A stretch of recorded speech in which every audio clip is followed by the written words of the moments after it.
Hola chicos y chicas del primero medio A, soy su profesora de Ciencias Lorena. Hoy daremos términos a dos lecciones de la unidad 2, reacciones químicas. El tema 1, ¿qué son las reacciones químicas? El tema 2, ¿qué tipos de reacciones químicas hay? Y por último tendremos la metacognición. Tema 1, ¿qué son las reacciones químicas? Sabemos que la materia puede sufrir dos tipos de cambios. Estos son los cambios físicos y los cambios químicos. En los cambios físicos tenemos los cambios de estado, ¿cierto? Asociado al paso de un estado a otro. Tenemos la dilatación térmica, ¿cierto? Por efecto del calor. Y los cambios de forma. Por otro lado, tenemos los cambios químicos, ¿cierto? Como por ejemplo el cambio de color de una fruta, la formación de un precipitado o sólido en una reacción química y la emisión de luz, ¿cierto? Que pueden emitir algunos seres vivos. Reconocimientos de las reacciones químicas. Una reacción química la puedo reconocer a través de la emisión de luz, liberación de gases, formación de un sólido precipitado, liberación de energía térmica y el cambio de color. Ahora, tenemos, ¿cierto?, los cambios de energía durante una reacción química. Tenemos por un lado la energía propiamente tal. Cuando es endergónica, esta energía, ¿cierto?, se le va a asignar por convención un signo positivo. Si es exergónica, por convención, un signo negativo. No quiere decir que la energía tenga signos, no, sino que es por convención para un fácil entendimiento. Entonces, cuando es positivo, ¿cierto? Absorbe energía del entorno. Cuando es negativo, la libera. ¿A quién? Al entorno. Por otro lado, tenemos el calor. El calor propiamente tal, o sea, la energía se transformó en calor. Cuando hablamos de calor, vamos a hablar de reacciones endotérmicas, es decir, ¿cierto? Con una cantidad, o más bien dicho, con un signo positivo por convención. Exotérmica, ¿cierto? Que por convención va a tener un signo negativo. Cuando digo que es endotérmica, va a absorber calor del entorno. Y cuando hablo de exotérmica, es porque la va a liberar. Por otro lado, ¿cómo se genera una reacción química? Para saber, ¿cierto?, cómo se genera una reacción química, tenemos la teoría de las colisiones y que nos ayudará bastante. Entonces hay que tenerla bastante clara. La teoría de las colisiones nos señala 3 puntos. Que haya una energía suficiente, una orientación adecuada, ¿cierto? Y que haya una energía de activación. Les puse el gráfico que aparece en el libro, que es bastante explicativo. La energía de activación es la energía mínima necesaria para que se pueda producir la reacción química, ¿cierto? Para que pueda haber esta colisión, ¿cierto?, que nos habla esta teoría.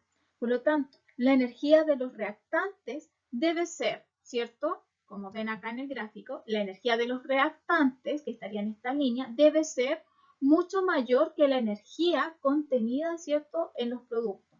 Por lo tanto, la diferencia que hay, ¿cierto?, en esta curva que está aquí, correspondería a la energía de activación, ¿cierto?, que sería la de los reactantes.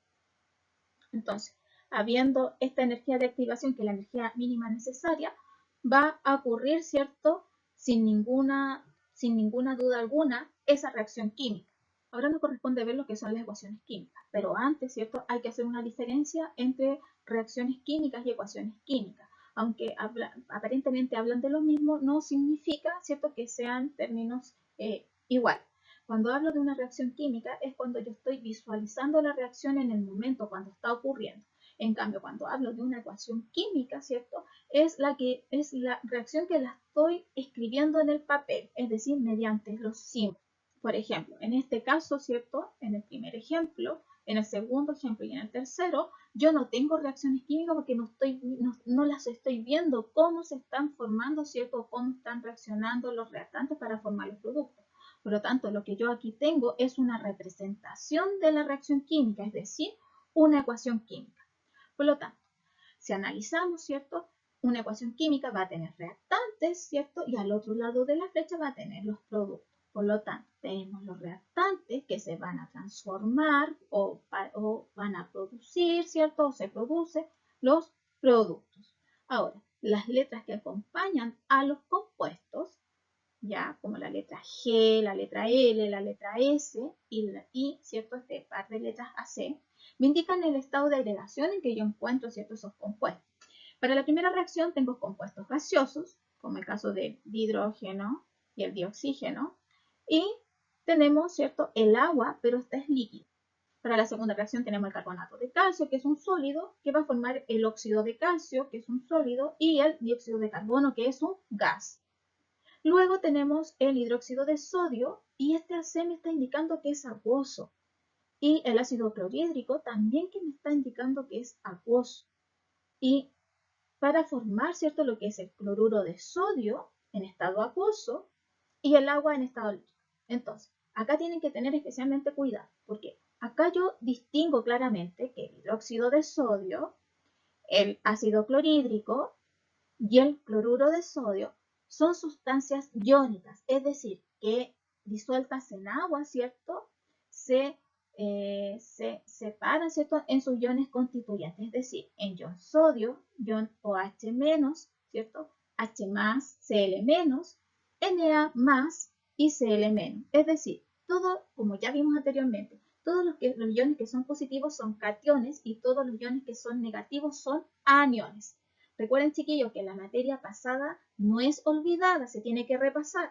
Así que si tienen dudas de la materia que ya hemos visto, por favor, mándenme un mail para poder aclarar sus dudas.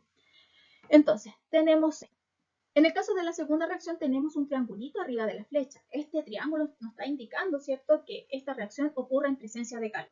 Si hay reacciones, ¿cierto?, en que vemos que tiene un ATM, me está indicando que esa reacción ocurre a una atmósfera. Entonces, se anotan las condiciones en que ocurre esa reacción sobre la flecha.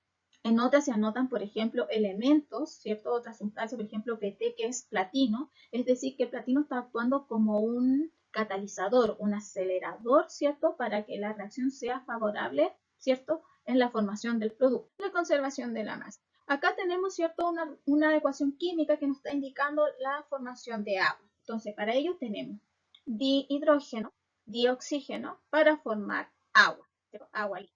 Entonces, acá, ¿cierto?, tenemos dihidrógeno y lo representamos los hidrógenos con esfera. Por lo tanto, acá hay dos hidrógenos, ese dos pequeñito me indica que hay dos hidrógenos, por lo tanto, dos esferas de color blanco. Acá el oxígeno, que es dioxígeno, me está indicando ese dos que hay dos átomos de oxígeno, dos esferas de color rojo. ¿Y que va a formar agua? La cual tiene dos átomos de hidrógeno y uno de oxígeno. El uno no se escribe, pero se considera. Por lo tanto, acá tengo dos átomos de hidrógeno, que son los átomos de color blanco, y un átomo, ¿cierto?, de color rojo, que corresponde al átomo de oxígeno. Ahora, si contamos las esferas, tengo acá dos esferas blancas acá en los productos. ¿Ya? Sí, corresponde. Pero acá tengo dos esferas de color rojo y acá tengo una. Por lo tanto, yo debo balancear la ecuación química. La balanceo. Hay dos métodos, el algebraico y el de tanteo. El de tanteo es mucho más amigable. Entonces, ya, lo balancea. Por lo tanto, acá ahora voy a tener 4 átomos de hidrógeno, 2 por 2, 4. Entonces, 4 átomos de hidrógeno.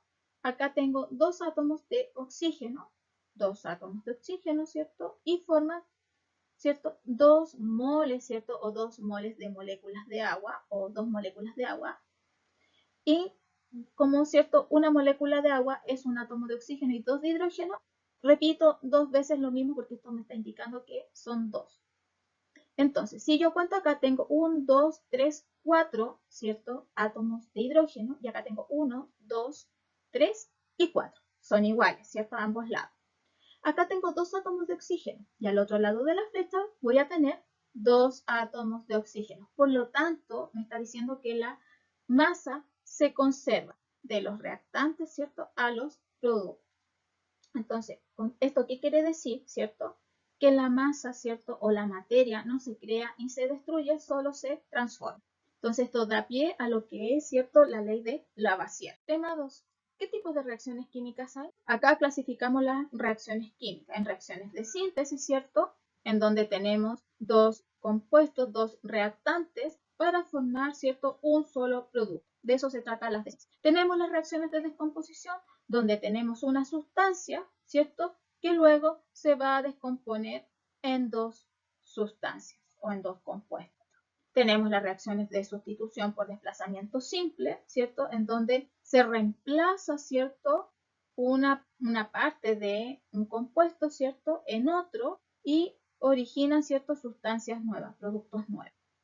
Y tenemos el otro, ¿cierto?, que es por doble desplazamiento. Bueno, acá los compuestos, las sustancias, ¿cierto?, que constituyen los compuestos se van a intercambiar. Por lo tanto, se llama doble desplazamiento porque se van intercambiando. ¿Ya? Tengan ojo acá porque yo cambié y los ordené para que ustedes pudieran entender mejor el orden, ¿cierto? Este no está tal como aparece en el libro, yo los cambié para que sea más fácil, ¿cierto?, de entender. Si yo digo que el magnesio es amarillo, acá el magnesio es amarillo. El cloro va a ser de color celeste o azul, como ustedes lo vean, y acá el cloro va a ser de color azul. En el libro, ¿cierto?, los colores están desordenados, no concuerdan con lo que yo trato, ¿cierto?, de decir con la reacción, con la ecuación química que está más abajo. Entonces, traten de ver varias veces, ¿cierto?, este video para que lo puedan entender.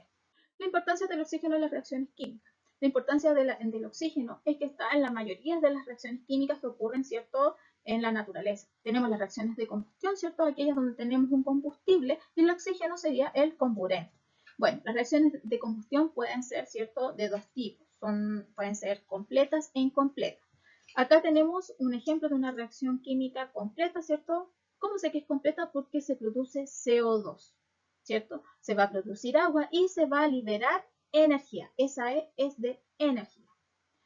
Las reacciones, ¿cierto?, de combustión incompleta son aquellas donde se va a producir varios compuestos como producto. Por ejemplo, puedo tener la presencia de CO2 y de monóxido de carbono, es decir, de CO. Puedo tener, ¿cierto?, también la formación de carbono grafito como producto.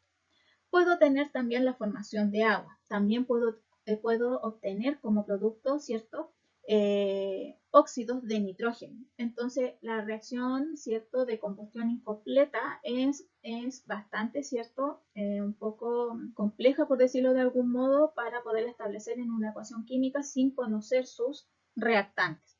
Por otro lado, tenemos la reacción de oxidación y reducción. Les puse un ejemplo. Acá el dihidrógeno que está en estado gaseoso, ¿cierto?, y el dioxígeno, ambos tienen estado de oxidación cero y van a formar, ¿cierto?, dos moléculas de agua. Acá el hidrógeno, ¿cierto?, de las moléculas de agua tiene un estado de oxidación más 2.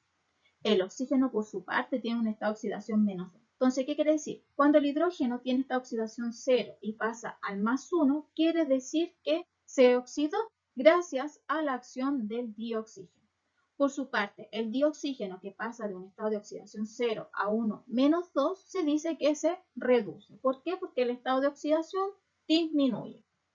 La fotosíntesis y la respiración celular, ¿cierto?, son dos fases, ¿cierto?, que ocurren dentro de lo que es, ¿cierto?, la fase lumínica y la fase oscura, ¿cierto?, en este proceso que hacen o realizan las plantas. Por ejemplo, cuando tengo CO2 y agua y energía para producir glucosa y dioxígeno, esta ecuación química ocurre, ¿cierto?, en la fase lumínica. Por el contrario, en la fase oscura, ¿cierto?, ¿qué va a suceder? Que la glucosa y el dioxígeno van a reaccionar para formar CO2, agua y energía. La razón de que no se pueden tener plantas en el dormitorio es porque las plantitas en la noche van a producir CO2, que es un gas bastante pesado que va a desplazar el dioxígeno, ¿cierto?, de la habitación, y ustedes incluso pueden llegar a asfixiarse por este gas. Van a sentir la falta, ¿cierto?, de oxígeno. Reacciones de neutralización. Tenemos, ¿cierto? Para las reacciones de neutralización yo las puedo distinguir porque puedo saber de ellas por un indicador. Por ejemplo, la fenolftaleína, que en medio ácido, ¿cierto?, es incolora, pero si yo agrego progresivamente una base, va a cambiar del color incoloro a un fucsia, ¿cierto?, bastante intenso, bastante fuerte color, bastante fuerte. Por otro lado, tengo otros indicadores como el azul de bromotimol, también el jugo de repollo morado. El jugo de repollo morado, ¿cierto?, también tiene un espectro amplio de color que va desde el color morado hacia el verde. También tenemos el papel pH para reconocer, ¿cierto?, una reacción de tipo ácido-base, y tenemos un instrumento que se utiliza mucho en los laboratorios de química analítica, que es el potenciómetro. Ahora, las reacciones de neutralización, las más conocidas, es la reacción entre un ácido y una base. Les puse el ejemplo que más se utiliza, ¿cierto?, que es entre un ácido fuerte, como lo es el ácido clorhídrico, y una base fuerte, que es el hidróxido de sodio. Estos dos, ¿cierto?, reactantes van a reaccionar para formar la sal y agua. Entonces, usted se preguntará, ¿siempre una reacción entre un ácido y una base se va a formar una sal y agua, sí, pero recuerden que esto es cloruro de sodio y es una sal común. No quiere decir que si yo les cambio acá los reactantes se va a formar siempre esta sal, no, va a cambiar, ¿cierto? Dependiendo de los reactantes que voy a tener aquí a este lado, o sustancias, ¿cierto? Los reactivos que van a reaccionar. Bueno, llegamos a lo que es la escalera de metacognición. Por lo tanto, los dejo, ¿cierto?, con la primera pregunta, que es ¿qué he aprendido? ¿Cómo lo he aprendido? ¿Para qué me ha servido? ¿En qué otras ocasiones puedo usar? Listo, chicos, llegamos al final y no olviden enviar, ¿cierto?, sus dudas o consultas al correo ciencias para explicar el mundo@gmail.com. Ya, chiquillos, me despido. Besitos, se cuidan, ya. Chao, chao y ojalá que nos veamos pronto. Bye, bye.